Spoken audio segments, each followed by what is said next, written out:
Burada Eshab-ı Kehf'e geçiyor mu? Tabii. Ne yazıyor? O tam Yani bu, evet. Şöyle tümüyle mescit orasıymış. Sonra burayı yapıyorlar. Bu tabii o zamanki mescit sayılır. Kilise demektir. Çıkıyor muyuz abi?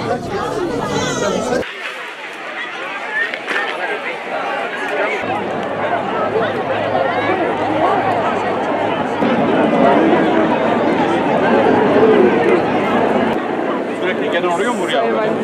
Merhabalar.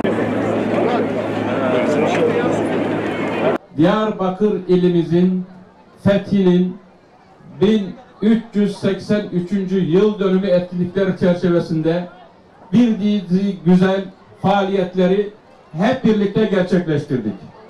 Diyarbakır'ımız İslam'a açılan kapı ve buradan da tüm Anadolu İslam'a açılmıştır.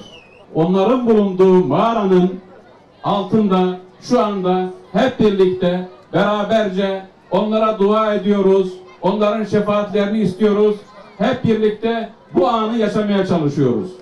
Eshab-ı Kehf mağara arkadaşları o gün Dakyanus'un şerrinden kaçmışlar. Allah'a iman etmiş büyük insanlar. Cenab-ı Hak onları Kur'an-ı Kerim'inde onlar diyor genç delikanlılardı. Ama onları özel yapan Allah'a iman etmiş olmalarıydı.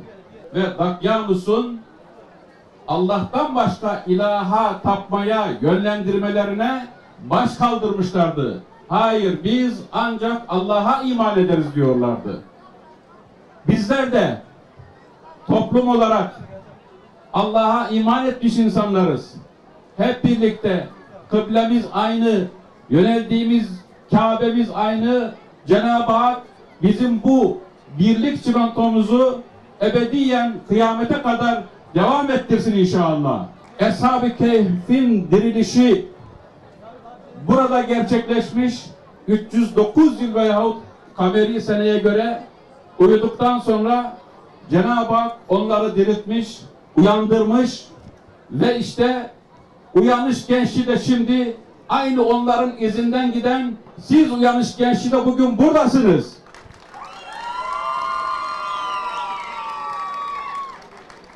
Evet, uyanış gençliği, hakka, hakikate, iyiliğe, doğruya, güzele sevk eden gençlik.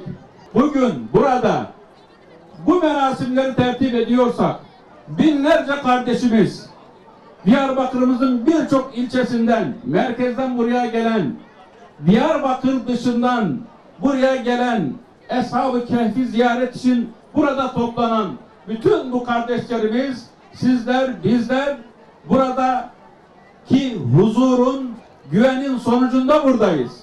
Cenab-ı Hak huzurumuzu bozmasın. Huzurumuzu bozmak isteyenlere fırsat vermesin. Diyarbakır Valiliği olarak hem de Büyükşehir Belediyesi olarak sizlere, bütün Diyarbakır'ımıza hizmet etmeye devam edeceğiz. Burayı, Eshab-ı Kehf'in bulunduğu bu alanı, Eshab-ı Kehf'imizi de inşallah tüm dünyaya tanıtmak için büyük gayret sarf edeceğiz. Her yıl daha güzel merasimlerle, törenlerle Eshab-ı Kehf ve uyanış şenliklerini daha güzel yapmak için hep birlikte gayret edeceğiz. Bizler sizlere hizmet için varız. Tüm kamu kurum ve kuruluşları sizlere, vatandaşlarımıza, gençlerimize, çocuklarımıza, kadınlarımıza, yaşlarımıza, engelli vatandaşlarımıza, yani sizlere hizmet için buradayız. Sizlerle beraber, Diyarbakırlı hemşerilerimizle beraber, Diyarbakır ilçelerindeki hemşerilerimizle beraber Diyarbakır'ımıza hep birlikte güzel hizmetler sunmaya devam edeceğiz.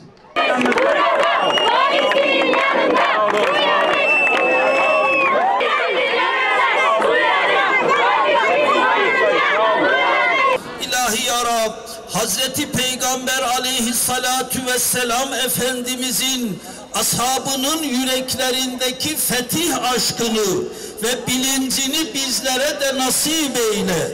Ashab-ı Kehf'in yolundan gitmeyi nasip eyle. Bizlere fetih şuuruna varabilmeyi, Diyarbakır'ımızın fethini gerçekleştiren unsurları hayatımıza aktararak birlik ve beraberlik içerisinde ülkemize hizmet edebilmeyi sen nasip eyle Allah'ım.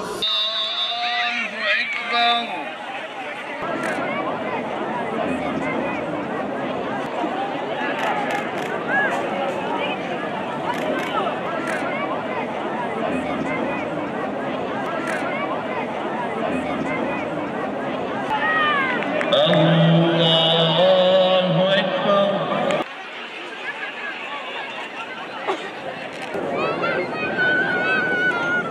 Esselamu aleyküm ve rahmetullah.